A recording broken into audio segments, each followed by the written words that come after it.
নমস্কার। যুক্তি তর্ক সঙ্গে অর্কই আপনাদের স্বাগত। আপনাদের সঙ্গে আমি অর্কপ্রভ সরকার। আরেকজন খতরনাক জঙ্গিকে কার্যত ক্লিন চিট দিতে চলেছে ইউনূসের অন্তর্বর্তী সরকার। সেই জঙ্গি যে সে নয়, ভারতীয় উপমহাদেশের খতরনাক জঙ্গি, আন্তর্জাতিক জঙ্গি হিসাবে তার নাম রয়েছে। এই জঙ্গিটির নাম হচ্ছে মেজর জিয়া। বাংলাদেশ সেনাবাহিনীর কর্মকর্তা ছিলেন, মেজর পদে এসেছিলেন, কিন্তু আল কায়দার বাংলাদেশের শাখা সংগঠনের পিছনের মস্তিষ্ক ছিল এই লোকটির। মানবতার বিরুদ্ধে কি কি অপরাধ করেছে এই মেজর জিয়া, 1, 2, 3, 4 করে বলি আপনাদের। 2011 সালে বাংলাদেশের ব্যর্থ সেনা অভ্যুত্থানের মাস্টার মাইন্ড ছিল এই মেজর জিয়া। 2, মুক্তমনা ব্লগার অভিজিৎ রায়কে কুপিয়ে খুন করা হয়েছিল ঢাকায়, তার মস্তিষ্ক ছিল মেজর জিয়া।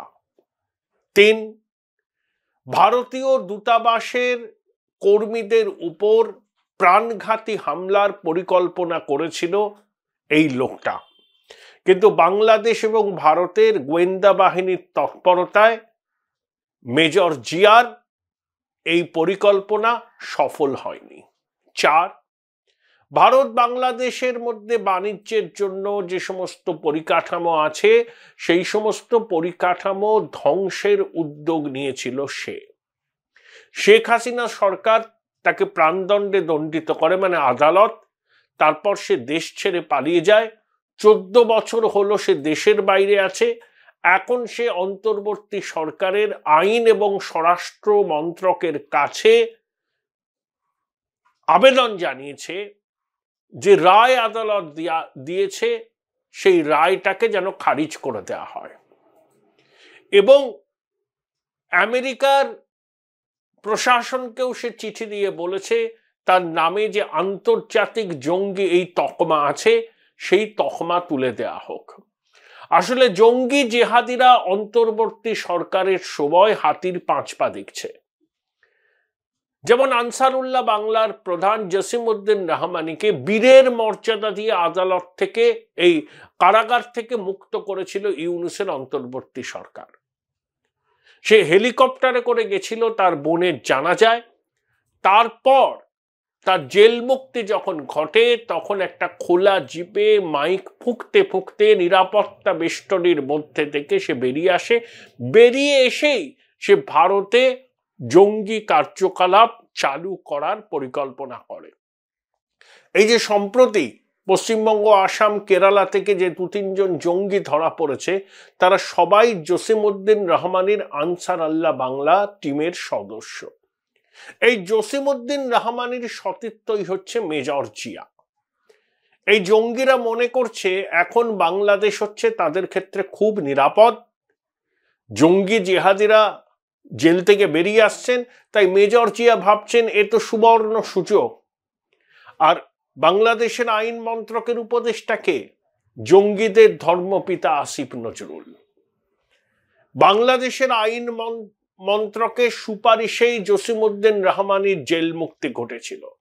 এখন মেজর জিয়াকেও এই জঙ্গিদের ধর্মপিতা আসিফ নজরুলের মন্ত্রক ক্ষমা করে দিতে পারে, অর্থাৎ আদালত যে তার প্রাণদণ্ডের নির্দেশ দিয়েছিল আদালতের রায় বাতিল হয়ে যেতে পারে।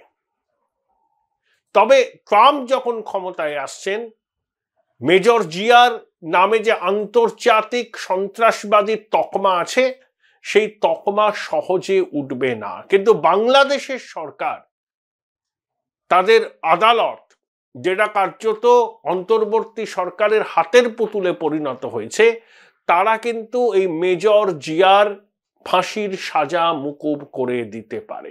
ঠিক একইভাবেই চট্টগ্রামে অস্ত্র পাচার চক্রের মূল মাথা বিএনপি আমলের স্বরাষ্ট্র প্রতিমন্ত্রী লুৎফুর জামান বাবরকেও সাজা মুকুব করা হয়েছে। তাহলে এই জঙ্গি যদি শেষ পর্যন্ত ছাড়া পায়, যদি বাংলাদেশে ফিরে আসে, তার অপরাধ যদি ক্ষমা করে দেয়া হয়, তাহলে বুঝতে পারছেন ভারতীয় উপমহাদেশের ক্ষেত্রে কিরকম বিপজ্জনক একটা পরিস্থিতি তৈরি হবে। শেখ হাসিনা সরকার এই জঙ্গি জেহাদিদের পরিকাঠামো ধ্বংস করার উদ্যোগ নিয়েছিল এবং ভারত বিরোধী জঙ্গি কার্যকলাপ বাংলাদেশের মাটি থেকে পরিচালনা করার সুযোগটাকে নষ্ট করে দিয়েছিল শেখ হাসিনার প্রশাসন। বিশেষ করে হোলি আর্টিজান কাফের ঘটনার পর হাসিনা প্রশাসন উঠে পড়ে লেগেছিল এই জঙ্গি জিহাদিদের বাংলাদেশের মাটি থেকে নির্মূল করতে। অনেকাংশে সফল হয়েছিল, কিন্তু এখন জঙ্গি সমর্থিত ইউনূস সরকার দাগী অপরাধী, সন্ত্রাসবাদী তাদেরকে জেল থেকে মুক্ত করে দিচ্ছে। তাই মেজর জিয়া ভেবেছেন এ তো সুবর্ণ সুযোগ, জঙ্গিদের ধর্মপিতার কাছে যদি আবেদন করা যায় তাহলে তার অপরাধও ক্ষমা করা যেতে পারে, হয়তো ক্ষমা করে দেবে বাংলাদেশের অন্তর্বর্তী সরকার। চিন্ময় প্রভু বিনা বিচারে জেলবন্দি আছেন, কিন্তু জসিমউদ্দিন রহমানি জেল থেকে বেরিয়ে গেছেন। যদিও চিন্ময় প্রভুর আইনজীবী সুভাষিস শর্মা সহ 65 জন আইনজীবী চট্টগ্রামের দায়রা আদালত থেকে জামিন পেয়েছেন, কিন্তু চিন্ময় প্রভু এখনো জামিন পাননি। তাকে বিনা বিচারে জেলে পুরে রাখার ষড়যন্ত্র করছে ইউনূসের জঙ্গি সরকার। আমি সচেতনভাবে বলছি, ইউনূসের সরকারটা জঙ্গি সমর্থিত সরকার। এই সরকারের উপদেষ্টা মাহফুজ হিজবুত তাহরিরের সদস্য, এই সরকারের স্বরাষ্ট্র সচিব নাসিমুল গনি বাংলাদেশে হিজবুত তাহরিরের প্রতিষ্ঠাতা। আর আরেক জঙ্গি যদি ক্ষমা পেয়ে যায়, তার সব অপরাধ যদি মাফ করে দেয় বাংলাদেশের আদালত, তাহলে তো সোনায় সোহাগা। অন্তর্বর্তী সরকার বাংলাদেশের মানুষের সাথে নাটক করছে। অনেকগুলো সংস্কার কমিশন তৈরি করেছিল ইউনূস, 4টে সংস্কার কমিশন রিপোর্ট দিয়েছে। তার মধ্যে উল্লেখযোগ্য হলো সংবিধান সংস্কার কমিশন। 72 সালে যে সংবিধান বাংলাদেশে লাগু হয়েছিল তার মূল মন্ত্র কি ছিল? জাতীয়তাবাদ, গণতন্ত্র, ধর্মনিরপেক্ষতা, সমাজতন্ত্র। সংস্কার কমিশন যে সুপারিশগুলো করেছে তাতে গণতন্ত্র শব্দটা আছে, কিন্তু জাতীয়তাবাদ, ধর্মনিরপেক্ষতা, সমাজতন্ত্র নেই। তার বদলে কি আছে? সাম্য, মানুষের অধিকার, সোশ্যাল জাস্টিস এবং বহুত্ববাদ। বহুত্ববাদ বাংলাদেশের বর্তমানের পরিস্থিতিতে কার্যত সোনার পাথর বাটি ছাড়া কিছু নয়। Join Indian Institute of Hotel Management now. Right choice, right decision. যে সরকার, যাদের সমর্থকরা বাংলাদেশের শরিয়া প্রবর্তন করতে চায়, যারা পরিকল্পিতভাবে বাংলাদেশে হিন্দু নিধন যজ্ঞকে উৎসাহিত করেন, যারা কার্যত বাংলাদেশ থেকে হিন্দুদের এথনিক ক্লিনজিং করতে চায়, সেই সরকারের গঠিত সংস্কার কমিশন বলছে বহুত্ববাদ। হাসবো না কাঁদবো ভেবেই উঠতে পারছে না। ভারতের আদলে সংসদের 2টো কক্ষ থাকবে, ঠিক আছে, আমেরিকাতেও আছে, সেনেট আছে, মার্কিন কংগ্রেস আছে, ইংল্যান্ডে আছে House of Lords, House of Commons, ঠিক আছে। 4 বছর হবে সংসদের মেয়াদ, 2টো টার্ম ছাড়া কেউ, 2টো টার্মের বেশি কেউ প্রধানমন্ত্রী রাষ্ট্রপতি থাকতে পারবেন না, এসব ঠিক আছে। কিন্তু সংস্কার কমিশনের সুপারিশে বহুত্ববাদ, সোশ্যাল জাস্টিস সব ভারী ভারী কথা। বহুত্ববাদের যারা লালন পালন করেন বহুত্ববাদের ধারণাকে, তাদের কাজের মধ্যে থেকে বোঝা যায় তারা বহুত্ববাদের ধারণাকে কতটা আত্মস্থ করতে পেরেছেন। বাস্তবের রুক্ষ মাটিতে বহুত্ববাদের যে আদর্শ সেটা কতটা প্রয়োগ করতে পারছেন। বাংলাদেশে তো সম্পূর্ণ রূপে বিপরীত অবস্থা। সেখানে মাজার ভাঙছে, বাউল আকড়া ভাঙছে, সনাতনীদের মন্দিরকে অপবিত্র করা হচ্ছে, সনাতনীদের মিথ্যে মামলায় ফাঁসিয়ে দেয়া হচ্ছে, তাদেরকে বিভিন্ন পদ থেকে জোর করে ইস্তফা দিতে বাধ্য করা হচ্ছে, সরকারি চাকরিতে সনাতনীদের প্রবেশ অধিকার নেই, পুলিশে চাকরি পেয়েছিলেন সনাতনীরা অনেকে, শেষ মুহূর্তে তাদের নাম বাদ দেওয়া হয়েছে। এই যখন ইউনূসের সরকারের নীতি, তখন সংস্কার কমিশন বলছে বহুত্ববাদ। বহুত্ববাদের মানে বোঝে এরা? বহুত্ববাদের ধারক ও বাহক হচ্ছি আমরা, বহুত্ববাদের ধারক ও বাহক হচ্ছে আমেরিকা। পৃথিবীর প্রাচীন গণতন্ত্র এবং সর্ববৃহৎ গণতন্ত্র হচ্ছে বহুত্ববাদের প্রকৃত ধারক ও বাহক। আর বাংলাদেশ ভঙ্গুর গণতন্ত্র, ফান্ডামেন্টালিস্টদের যেখানে দাবদাবা, সেখানে বহুত্ববাদ কখনো কায়েম হতে পারে না। তাই বললাম সোনার পাথর বাটি।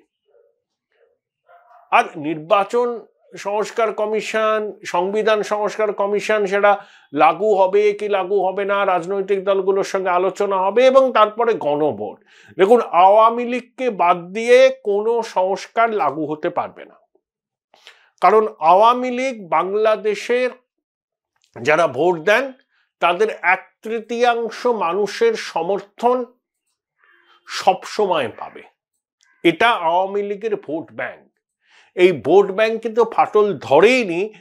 5ই আগস্টের পর 5-5.5 মাস হয়ে গেছে, বরঞ্চ বাংলাদেশের মানুষ মনে করছেন যে আওয়ামী লীগ শাসনেই তারা ভালো ছিলেন, অন্তত মোটা ভাত কাপড়ের অভাব ছিল না।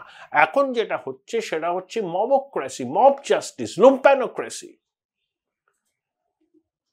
অতএব এই সংস্কার কমিশনের সুপারিশ সবই ডাস্টবিনে যাবে, কারণ রাজনৈতিক দলগুলোর মধ্যে ঐক্যমত্য হবে না। আবার গণভোটের মাধ্যমে সংস্কার কি হবে কি হবে না তার সিলমোহর দেওয়া হবে। রাজনৈতিক দলগুলোর সঙ্গে আপনি আলোচনা করবেন, আওয়ামী লীগকে ব্রাত্য করে রাখলে তার তো কোনো এমনিতেই বৈধতা থাকবে না। আসলে সংস্কার কমিশন করে ইউনূস সময় কিনতে চাইছে, যাতে নির্বাচনের প্রক্রিয়াকে দীর্ঘায়িত করা যায়। এই সুদী বৃদ্ধর হচ্ছে পাকিস্তানের পাচারা দালাল, পাকিস্তানের এজেন্ডা ও রূপায়িত করতে চায় এখানে। একটা সম্পূর্ণ সংবিধান বহির্ভূত, জনগণের সমর্থনবিহীন একটা ইন্টারিম অ্যারেঞ্জমেন্ট, তাদের স্পর্ধা হয় কি করে বিভিন্ন সংস্কারের বোলচাল দেওয়ার? আপনাদের একটাই কাজ, অবাধ, সবার অংশগ্রহণ নিশ্চিত করে একটা নির্বাচন করা। আন্তর্জাতিক পর্যবেক্ষকরা থাকবেন, অবাধ নির্বাচন যাতে হয় সেটা সুনিশ্চিত করা। তারপরে সংস্কার হবে কি হবে না সেটা ঠিক করবে নির্বাচিত সরকার এবং রাজনৈতিক দলগুলো। আপনাদের কাজ শুধুমাত্র নির্বাচনের ব্যবস্থা করা। এই সহজ সত্যটা সুদী ইউনূস এবং তার উপদেষ্টারা বুঝেও বুঝছেন না। বদমাইশের গাছ একাখানা, যেন তেন প্রকারণে ক্ষমতা আঁকড়ে থাকো, প্রশাসনের মধ্যে ইসলামিস্টদের অনুপ্রবেশ ঘটাও, ধর্মনিরপেক্ষ চরিত্রকে ধ্বংস করো, মুখে গণতন্ত্রের কথা বলে আসলে শরিয়া প্রবর্তন করো। শরিয়া আর গণতন্ত্র পাশাপাশি যায় না।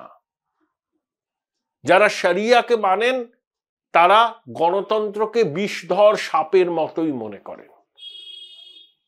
অতএব অল বোগাস। এগুলো হচ্ছে সময় কেনার কৌশল ইউনূস আর তার অন্তর্বর্তী সরকারে। এবার আসুন বাংলাদেশের প্রাক্তন রাষ্ট্রপতি আব্দুল হামিদ। তিনি দুবারের রাষ্ট্রপতি ছিলেন, মানে 10 বছর। তার আগে দীর্ঘদিন বাংলাদেশের সংসদের স্পিকার ছিলেন। আওয়ামী লীগের ঘনিষ্ঠ হতে পারেন, কিন্তু সব দলের সঙ্গে তার একটা সম্পর্ক ছিল। তাকে খুনের মামলায় জড়িয়ে দিয়েছে। অর্থাৎ একটা শোনা যাচ্ছিল গুঞ্জন যে আব্দুল হামিদকে সামনে রেখে নতুন একটা রিঅ্যালাইনমেন্ট হতে পারে।